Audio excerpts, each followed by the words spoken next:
Hello students, welcome to the Navbharati study circle. आज का हमारा टॉपिक है refraction by prism using laser ray. यानी लेजर रे की हेल्प से हम क्या जानेंगे कि एक प्रिज्म से किस तरह से लाइट वेव जो है, लाइट रे जो है वो निकलती है और बैंड होती हुई निकलती है। उसी को ही हम क्या बोलते हैं, रिफ्रैक्शन बोलेंगे। लेकिन इसके आज हम करने वाले हैं एक्सपेरिमेंटल स्टडी करने वाले हैं और किस तरह से हम जानेंगे कि इंसिडेंट रे जो है वो कितना एंगल नॉर्मल से बनाएगी। यानी इंसिडेंट एंगल जो है वो बनेगा और उससे जितना डेविएशन आएगा, यानी डेविएशन एंगल कितना होगा, और हम उसको ग्राफ में वैल्यूज लेंगे, पुट करेंगे और ग्राफ बनाएंगे। ग्राफ की हमें स्टडी करनी है, साथ साथ किस तरह से लेजर रे जो है उससे रिफ्रैक्ट होती है, बैंड होती हुई निकलती है, इसका भी हम विजुअलाइजेशन करने वाले हैं। तो सबसे पहले हम बात करेंगे, हमारा जो आज का टॉपिक है वो है एक्सपेरिमेंट। एक्सपेरिमेंट हम पढ़ रहे हैं एक प्रिज्म से किस तरह से एक लाइट रे निकलती है और बैंड होती हुई निकलती है, कौन सी उसमें इंसिडेंट रे होगी, कौन सी रिफ्रैक्टेड रे हम बोलेंगे और कौन सी इमर्जेंट रे होगी। तो इन सब की स्टडी आज हम इस वीडियो में करने वाले हैं।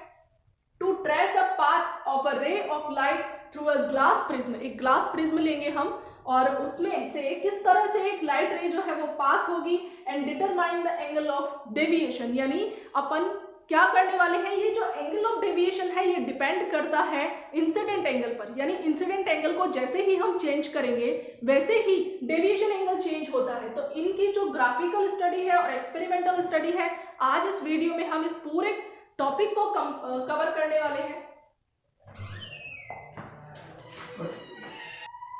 तो सबसे पहले हम देखेंगे कि रिफ्रैक्शन जो है वो क्या होता है, रिफ्रैक्शन जानेंगे।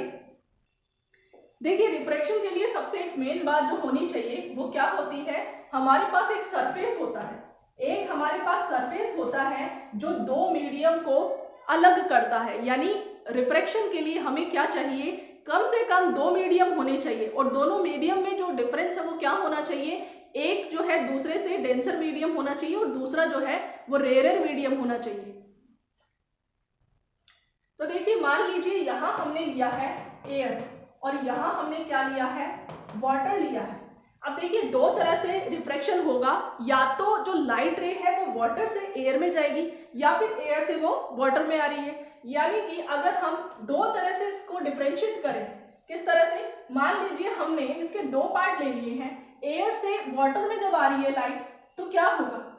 देखिए, एयर और वाटर में से डेंसर मीडियम कौन सा है, डेंसर मीडियम हमारे पास वाटर है, क्योंकि वाटर के पार्टिकल्स जो है वो एक लिक्विड फॉर्म में है वाटर। यानी लिक्विड फॉर्म में वाटर के पार्टिकल एयर के कंपैरिजन में ज्यादा पास पास रहेंगे और एयर में पार्टिकल दूर दूर होने की वजह से क्या होगा, ये कंपैरेटिवली रेयर मीडियम होगा।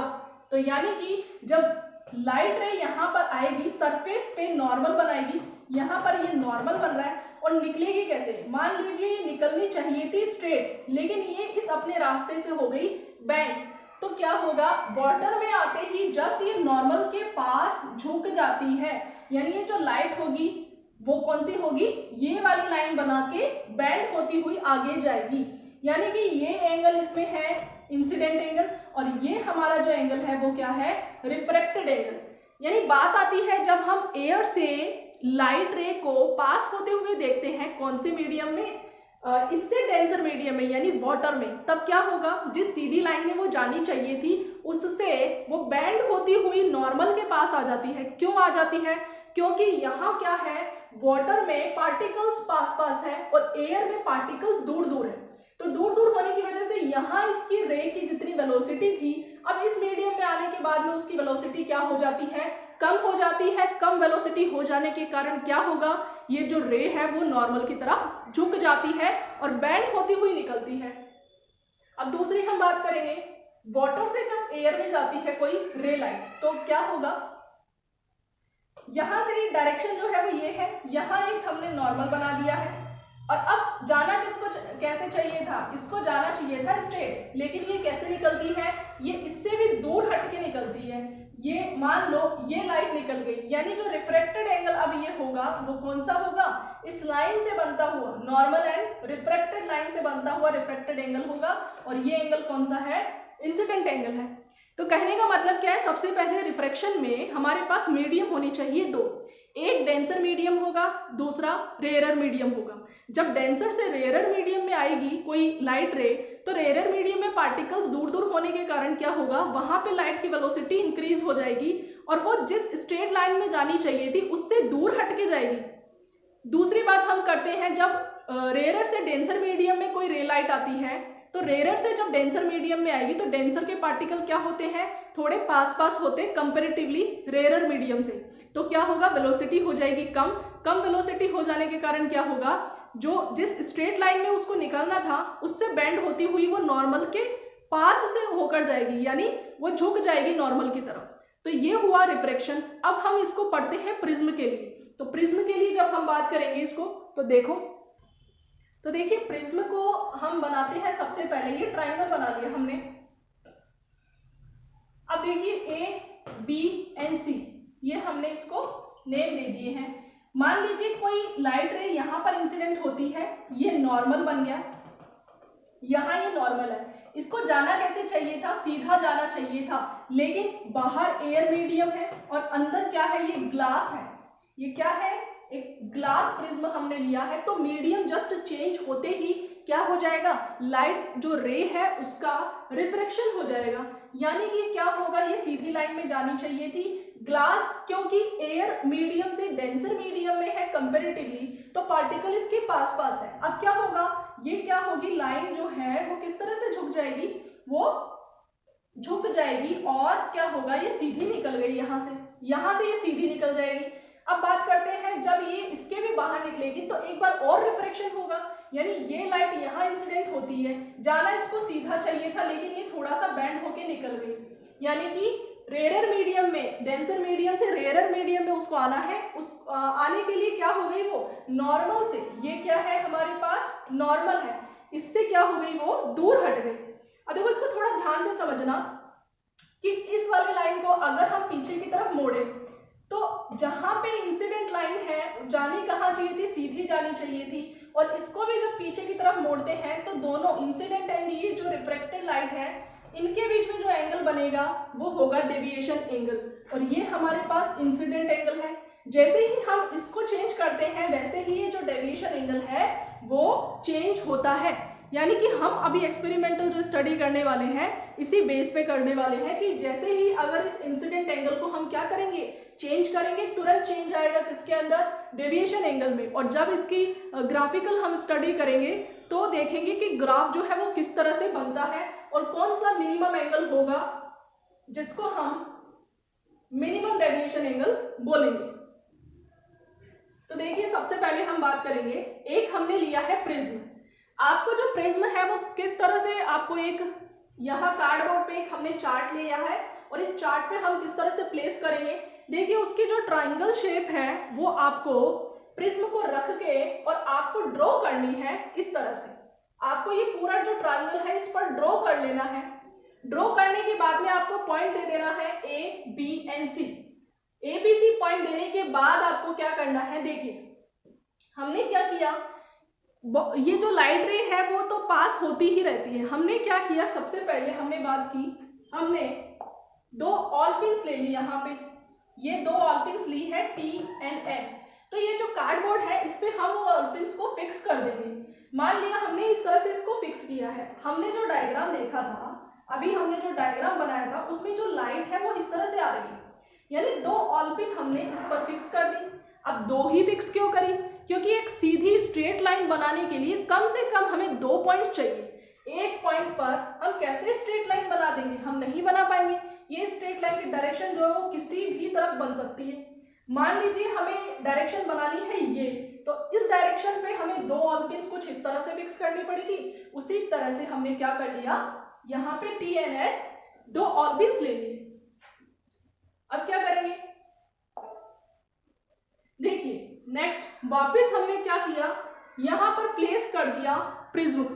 तो प्रिज्म को जब हम इस पर प्लेस कर देंगे तो प्रिज्म के अंदर से हमें देखना है इस साइड, यानी प्रिज्म के ये जो हमारे पास इसका फेस है उस पर हम क्या देखते हैं कि टी एस जो है वो इसके पीछे छुपी हुई है, ये ऑल पिन जो है वो इसके पीछे छुपी हुई है। लेकिन जब इसकी हम बात करेंगे, इस फेस से हम देखेंगे इसको, तो हमें ये जो है वो दिखती रहेंगी यहाँ से ऑल पिन। अब हमें करना क्या है कि दो ऑलपिन्स हमें यहाँ पर फिक्स करनी है, और वो किस तरह से फिक्स करनी है, वो हमें इस तरह से फिक्स करनी है कि एक ऑलपिन के पीछे इसकी दूसरी ऑलपिन यहाँ पे हमें लगानी है। यहाँ क्या करनी है, एक ऑलपिन के पीछे दूसरी ऑलपिन ऐसे लगानी है कि वो एक स्ट्रेट लाइन में दिखे, और इन दोनों को हमें कुछ इस तरह से प्लेस करना है कि ये दोनों ऑलपिन जो है इन फर्स्ट वाले दोनों के पीछे छिप जाए। यानी कि कहने का मतलब ये है कि चारों ऑलपिन्स को एक सीध में हमें देखना है।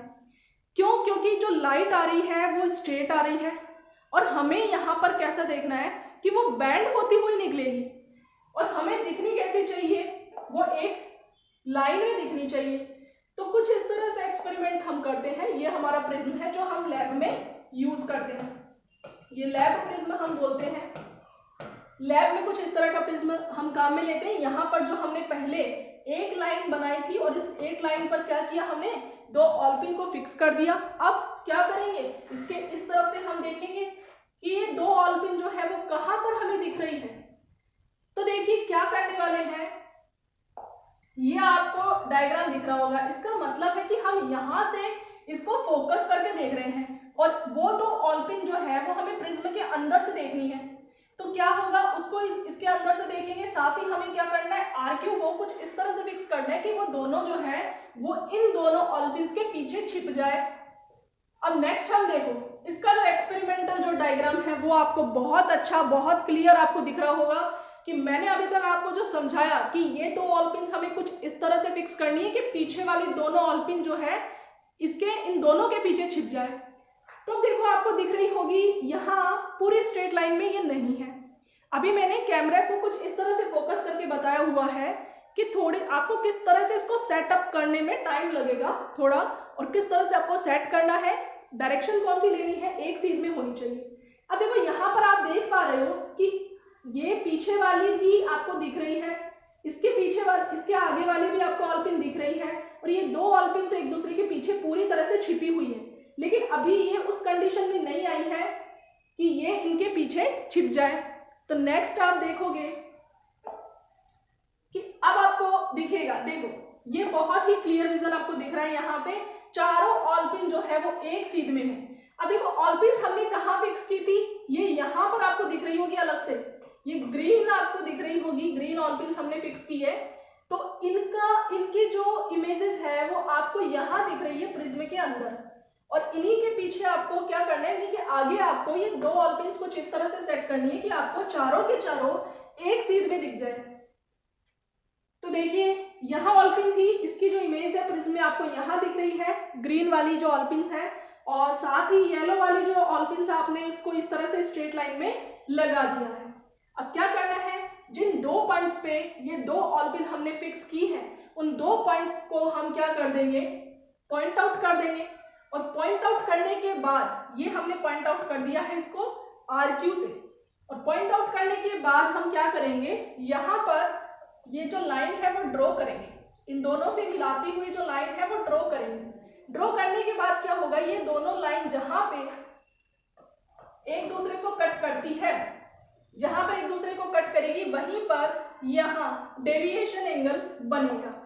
तो आप देखते हैं, देखो हमने दोनों लाइन जो है इसे ड्रॉ कर दी है, और एक लाइन हमने इसके ऊपर सीधी बनाई है। ये हम सीधी लाइन जो है वो यहाँ पर ड्रॉ कर देंगे। ड्रॉ करने के बाद देखिए ये आपको डायग्राम दिख रहा है, यानी कि हमने पहले फिक्स किया था TS पर दो ऑलपिन्स को, R और Q पर हमने इस तरह से फिक्स किया है कि पहले वाली दोनों जो है वो इसके पीछे छिप जाए, यानी चारों के चारों जो ऑलपिन्स है वो एक सीधी रेखा में हमें स्ट्रेट लाइन में मिले। यहां से रे इंसिडेंट हुई तो एक नॉर्मल बनेगा यहाँ पे, उसी तरह से यहाँ से रिफ्लेक्ट हो रही है तो एक नॉर्मल यहाँ भी बनेगा। फिर क्या होगा, दोनों लाइन को हम पीछे की तरफ मोड़ेंगे, या जिस भी एंगल पर ये एक दूसरे को कट करती है वहीं पर ही डेविएशन एंगल बनेगा, और एक स्ट्रेट लाइन जाएगी ये। क्यों? क्योंकि देखो यहाँ भी रिफ्रैक्शन हो रहा है, यहाँ भी रिफ्रैक्शन हो रहा है। एयर से ग्लास में जब आई तब भी बैंड हो गई, और ये सीधी जा रही है बाहर निकलेगी तब भी वो बैंड होके निकलेगी। डिपेंड करता है कि डेंसर से रेयरर में आ रही है या फिर रेयरर से डेंसर में आ रही है। जब वो रेयर मीडियम से डेंसर मीडियम में आई तो नॉर्मल की तरफ झुक गई, और बाहर जा रही है यानी किसमें जा रही है, डेंसर से रेयर मीडियम में जा रही है, तो वो क्या होगा, नॉर्मल से वो दूर हट के जाएगी। तो डिपेंड करता है कि मीडियम जो है वो कौन सा है। अब देखिए इस लाइन को हम क्या बोल देंगे, इंसिडेंट रे। नेक्स्ट हम लेते हैं, इसको हम क्या बोल देंगे, रिफ्रैक्टेड रे, क्योंकि यहाँ रिफ्रैक्शन हो चुका है। ये जो सरफेस है BA, ये दो मीडियम को सेपरेट करता है, बाहर है एयर और अंदर है ग्लास। जो प्रिज्म जो है जिस मटेरियल का बना हुआ है वो मीडियम अलग है। नेक्स्ट हम बात करेंगे कि ये जो रे है इसको क्या बोलेंगे, यानी ये जो रे है उसको तो हमने रिफ्रैक्शन बोल दिया, यहाँ पे रिफ्रैक्टेड रे बोल दिया। ये रे भी जब बाहर निकलेगी तब इसको हम बोलते हैं इमर्जेंट रे। क्या बोलेंगे, इमर्जेंट रे बोलेंगे।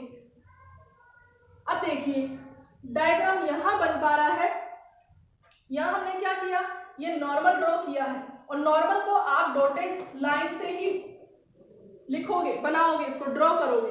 तो ये हमारे पास क्या है, नॉर्मल है। यहाँ भी हमने डॉटेड लाइन से इसको बनाया है। जब भी एक्सपेरिमेंटल स्टडी की जाती है तो आपको जो नॉर्मल बनाना है वो डॉटेड लाइन में बनाना है।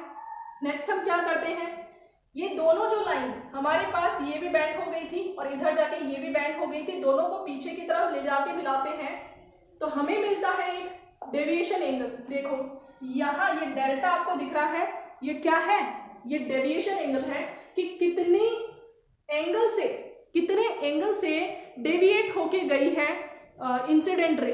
तो ये क्या होगा, डेविएशन एंगल होगा। अब देखो आपको डायग्राम दिख रहा होगा बहुत अच्छे से, क्या है यहाँ पे A, B एंड C, इसको हम प्रिज्म को रख के इसको ड्रॉ करेंगे। बाद में TS, यहाँ पे हमने क्या किया, दोनों ऑलपिन्स को फिक्स किया, तो लाइट जो है वो बैंड होके QR से निकल जाती है।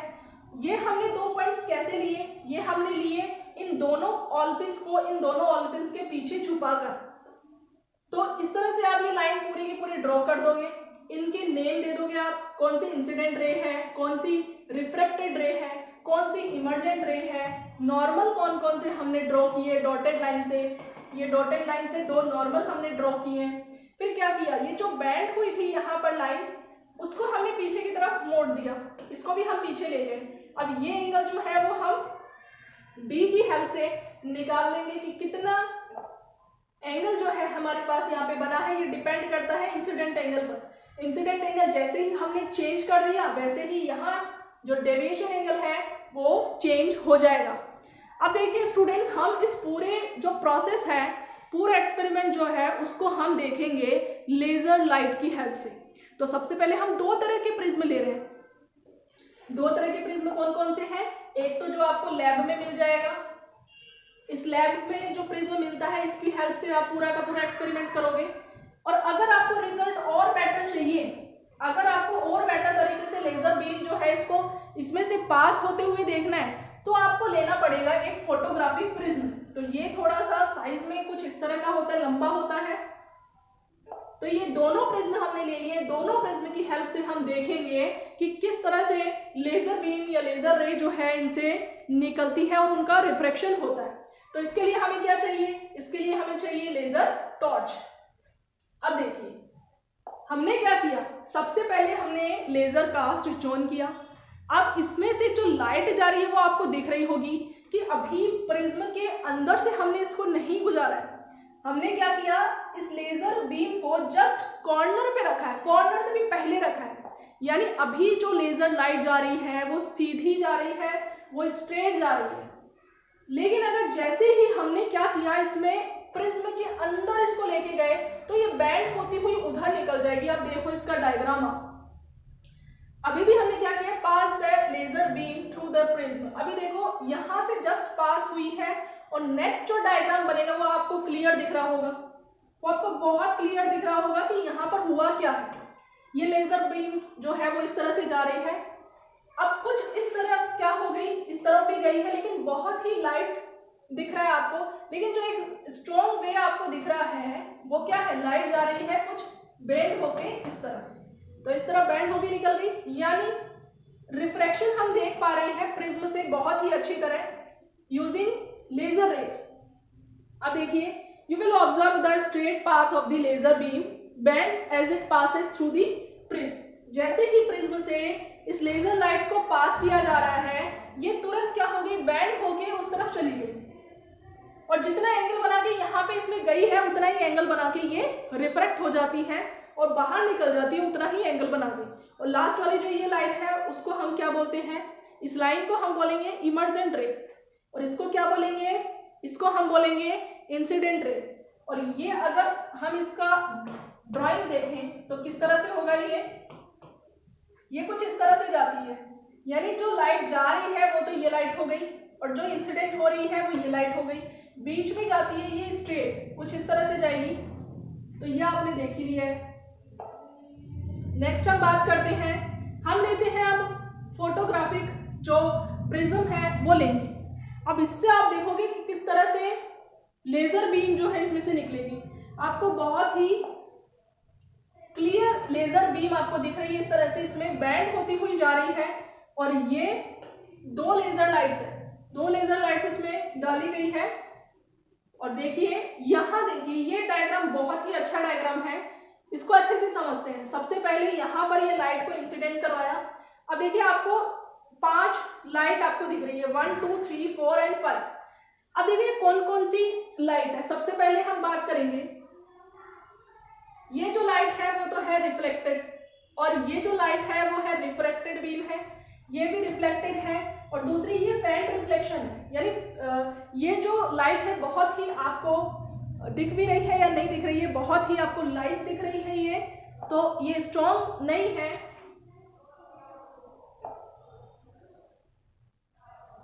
तो इस तरह से आपको देखो पूरी अच्छे से लाइट दिख रही है कि किस तरह से ये पास हुई और किस तरह से बेंड होके दूसरी डायरेक्शन में निकल गई है। अब देखो प्रिज्म से अपन करते हैं, जिस तरह से हमने ये जो डायग्राम बनाया है उसकी हम अभी विजुअलाइजेशन करते हैं कि किस तरह से लेजर बीम इसमें से निकलती है। ये लेजर लाइट को अभी हम क्या कर रहे हैं, प्रिज्म से पास नहीं करवाया है, इसके ऊपर से जस्ट पास करवा रहे हैं, स्ट्रेट पाथ बना के निकल रही है। जैसे ही हम प्रिज्म के अंदर इसको लेकर आएंगे, अब देखिए बहुत क्लियर एक्सपेरिमेंटल आपको व्यू यहाँ पे दिखाया जा रहा है, बहुत क्लियर। जैसे हमने डायग्राम बनाया, अब आपके मन में कोई क्यूरियोसिटी नहीं होगी कि क्यों उस डायग्राम को हमने उस तरह से बनाया था, और क्यों वो जो 2 हमने ऑलपिन ली थी उसके पीछे 2 ऑलपिन छुपा के हमने एक लाइन ड्रॉ की थी, और वो लाइन सेम ऐसी ही आई थी जैसे इसमें दिख रही है। तो ये हमारे पास इंसिडेंट लाइन है, और ये हमारे पास इमर्जेंट लाइन है, और ये हमारे पास क्या है, रिफ्रैक्टेड लाइन है। अब देखो दो इसमें बैंडिंग होती है, एक तो जब ये सरफेस से लाइट गुजरती है और दूसरा इस सरफेस से बाहर की तरफ वापस लाइट जाती है, तो यहाँ 2 बैंडिंग हो जाती है। बाहर दोनों तरफ एयर है, अंदर ग्लास है। तो आपको बहुत ही क्लियर इसका व्यू दिख पा रहा है। The laser beam deviates from its path and bend it as it passes through the prism. अब देखिए इसको हम क्या बोलेंगे, इंसिडेंट रे बोलेंगे। अब ये जा तो कैसे रही है, बैंड होगी कुछ इस तरह से चलेगी, लेकिन इसको पीछे की तरफ हम ड्रॉ करेंगे तो डॉटेड लाइन से हम इसको शो करेंगे। उसी तरह से ये जो लाइन है उसको भी हम पीछे की तरफ ड्रॉ करेंगे तो एक डेविएशन एंगल हमें मिलेगा, जिसको हम एंगल ऑफ डेविएशन बोलेंगे, और ये जो लाइट होगी उसको हम बोलेंगे इमर्जेंट रे। हमने ये डायग्राम देख ही लिया था, तो आपको एक्सपेरिमेंटली पूरा समझ में आ गया होगा कि हमने किस तरह से इसका कंसेप्ट समझा और किस तरह से हमने लेजर बीम के थ्रू इसका क्लियर व्यू भी देखा है। तो जैसे जो लाइट है उसको बनाने के लिए हम क्या करेंगे, क्योंकि हम लेजर बीम की हेल्प से तो चलो समझ लिया हमने कि इस तरह से लाइट जो है वो आ रही है और रिफ्रैक्ट हुई, फिर इमर्जेंट रे के रूप में प्रिज्म से बाहर निकल गई। लेकिन जब हमें एक्सपेरिमेंट करना हो तो हमारे पास मान लीजिए लाइट नहीं है, तो विदाउट लाइट हम किस तरह से वो लाइन ड्रॉ कर पाएंगे, ऑलपिन की हेल्प से। वो हमारा प्रैक्टिकल है, ये 12th क्लास का प्रैक्टिकल है, और इसको हम ऑलपिन की हेल्प से करेंगे। 2 ऑलपिन पहले फिक्स की, एक लाइन ड्रॉ की, इंसिडेंट एंगल आप डी की हेल्प से बना सकते हैं। नॉर्मल से इंसिडेंट एंगल बनेगा, इंसिडेंट रे एंड नॉर्मल के बीच में जो एंगल बनेगा इंसिडेंट एंगल होगा। नेक्स्ट क्या करेंगे, हम उन दोनों को 2 ऑलपिन और लेंगे, जिसकी दूसरी तरफ हम देखते हैं, प्रिज्म की दूसरी तरफ जब हम देखेंगे 4 ऑलपिन कुछ इस तरह से लगाएंगे एक स्ट्रेट लाइन में कि हमें वो स्ट्रेट लाइन में दिखे, और उन दोनों ऑलपिन्स को निकालकर वहां 2 पॉइंट अपन ड्रॉ करेंगे, उसकी हेल्प से एक सीधी लाइन खींच लेंगे और बीच में वो दोनों लाइन जो वो कहाँ मिल रही है, वो एक बीच वाली लाइन से दोनों लाइन को मिला देंगे, यानी हमें एक रे मिलती है जो कि ये होगी, ये जो है वो रियल रे है। तो इनको हम इस तरह से ड्रॉ करके पीछे की तरफ जब मोड़ते हैं तो दोनों जहां पर मिलती है उसके एक तरफ ये डेविएशन एंगल हमें मिल जाएगा। यानी कितने एंगल से ये जो लाइन रे लाइट है वो क्या हुई, डेविएट हुई, वो हमें एंगल मिल जाएगा और वो डिपेंड करता है इंसिडेंट एंगल पे। तो अब जो हम रीडिंग्स लिखते हैं वो किस तरह से लिखेंगे, एंगल ऑफ इंसिडेंट लिख लेंगे, हम 30 डिग्री इंसिडेंट एंगल लेंगे, हम 35 लेंगे, 40, 45, 50 एंड 55, हम कुछ इस तरह से 6 इसके ऑब्जर्वेशंस ले लेंगे। जैसे ही हमने 30 डिग्री का एंगल लिया, इंसिडेंट जो डेविएशन एंगल है हमें कुछ मिलता है, 35 लिया कुछ और मिलेगा। एक कंपैरेटिव स्टडी हम देखते हैं। देखिए यहाँ पर 30 डिग्री एंगल लिया हुआ है, 30 डिग्री एंगल लिया हुआ है और आपको यहाँ पर 48, देखो हर ऑब्जर्वेशन में कुछ ना कुछ एरर, छोटे मोटे एरर आते रहते हैं, लेकिन ये जो लैब से ये जो रीडिंग्स निकाली हुई है कुछ इस तरह की आई थी।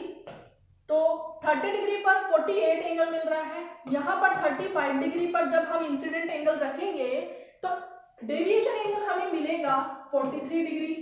उसी तरह से यहाँ 40 डिग्री लिया हुआ है, 40 डिग्री पे हमें 39 डेविएशन एंगल मिलता है। उसी तरह से 45 जब डिग्री लेंगे तो यहाँ हमें 37 मिलेगा। यानी कि यहाँ तक अगर हम इसकी बात करें तो हमने क्या किया, इंसिडेंट एंगल जो है वो इंक्रीज किया, यानी इंसिडेंट एंगल को हम बढ़ा रहे हैं। तो हमें क्या मिल रहा है कि जो एंगल ऑफ डेविएशन है वो कम होता जा रहा है, 48 से 43 आया, 43 से 39 और 39 से वो 37 पहुंच गया। लेकिन इसके आगे वाले जब हम रीडिंग देखते हैं तो 50 डिग्री पे, यानी इंसिडेंट एंगल तो अभी भी इंक्रीज हो रहा है, 50 से 55 भी गया है, लेकिन यहाँ पर जो एंगल है वो 41 मिलता है, किस पे, 50 पे, और 55 पे मिलता है 43। यानी कि अब हमें देखना है कि एक बार क्या हुआ कि जो इंसिडेंट एंगल हमने इंक्रीज किया उसके साथ साथ डेविएशन एंगल डिक्रीज हो रहा था, लेकिन एक मिनिमम डेविएशन एंगल के बाद अगर हम इंसिडेंट एंगल और इंक्रीज करेंगे तो दो हमारे पास ऐसी वैल्यूज थी जिनके ऊपर इंसिडेंट एंगल तो इंक्रीज हुआ लेकिन डेविएशन एंगल क्या हो गया, उसके साथ साथ इंक्रीज हो गया। यानी कि यहाँ तक तो इंसिडेंट एंगल के साथ डिक्रीज हो रहा था ये एंगल, और इंसिडेंट एंगल के साथ इन दो पॉइंट्स पर इंक्रीज हो गया। यानी कि यहाँ हमें मिनिमम डेविएशन एंगल कहाँ मिला, मिनिमम डेविएशन एंगल हमें इंसिडेंट एंगल 45 पे मिलता है 37 डिग्री। ये आपको मिनिमम डेविएशन एंगल निकालना है। तो अब इसको ग्राफिकली कैसे समझेंगे, देखिए इस ग्राफ में आपको क्या करना है, जो भी आपके पास रीडिंग्स आती है, कोई जरूरी नहीं है हमेशा मैंने जो बताई रीडिंग वही आए, वो डिपेंड करता है कि जो प्रिज्म है आप कौन सा ले रहे हैं और आपने जो इंसिडेंट एंगल लिया है वो भी कुछ चेंज हो सकता है। तो मान लीजिए हमने एंगल ऑफ इंसिडेंट यहाँ रखा है आई और एंगल ऑफ डेविएशन जो है डेल वो हमने यहाँ लिखा है। तो सबसे पहले तो क्या होगा, वैल्यू जो है वो इंक्रीज होगी, बाद में मिनिमम डेविएशन एंगल मिल जाएगा, वो इस पॉइंट पे हमारे पास कितना था 37 डिग्री डेविएशन एंगल था, जो कि कितने पे मिला था 45 डिग्री इंसिडेंट एंगल पर मिला था। तो मिनिमम डेविएशन एंगल हम नोट कर लेंगे कि जो ग्राफ है उसका मिनिमम ये जो पॉइंट है वो कहाँ पर जाकर मिल रहा है, तो यहाँ पर 37 डिग्री आ जाएगा। तो इस तरह से हम एंगल ऑफ मिनिमम डेविएशन निकाल लेंगे और उसे किस फॉर्मूले में आपको रखना है, आपको पढ़ना है ये वाला फॉर्मूला। इसके लिए एक और मैं वीडियो बनाने वाली हूँ जिसमें हम समझेंगे कि किस तरह से हम जो कंसेप्चुअल जो स्टडी है इसकी प्रिज्म की उसको हम समझेंगे, उसके रिफ्रैक्शन को समझेंगे, रिफ्रैक्शन के दो लॉज होते हैं वो दोनों लॉज उस पर अप्लाई करके ये फॉर्मूला हमें डिराइव करना है। तो ये फॉर्मूला डिराइव करना मैं आपको सिखाऊंगी कि किस तरह से आप डिराइव होके आया है। आपको ये समझना है कि ए यहाँ पे प्रिज्म एंगल है, दूसरा डी डेविएशन एंगल कितना है, मिनिमम डेविएशन एंगल। अगर ये दोनों वैल्यूज आप यहाँ पर पुट करते हैं तो आपको रिफ्रैक्टिव इंडेक्स मिल जाएगा, यानी कि ए जो है वो एंगल ऑफ प्रिज्म है, डी हमारे पास एंगल ऑफ मिनिमम डेविएशन है और जो रिफ्रैक्टिव इंडेक्स है वो क्या है, म्यू है। तो प्रिज्म का रिफ्रैक्टिव इंडेक्स कितना होगा इस रिलेशन से हम समझ पाएंगे, और हमारे पास दोनों वैल्यूज आई जाएगी। दो कौन सी वैल्यूज की जरूरत है, एक तो प्रिज्म एंगल और एक हमारे पास क्या है, डेविएशन एंगल। तो प्रिज्म एंगल कितना होता है, ए इक्वल्स टू आपको 60 डिग्री लिखना है, ये प्रिज्म एंगल है। तो आपको बहुत अच्छे से ये एक्सपेरिमेंट जो है वो समझ में आ गया होगा, और फिर भी आपके कोई डाउट एंड क्वेरीज है तो आप मुझे कमेंट बॉक्स में कमेंट करके पूछ सकते हैं।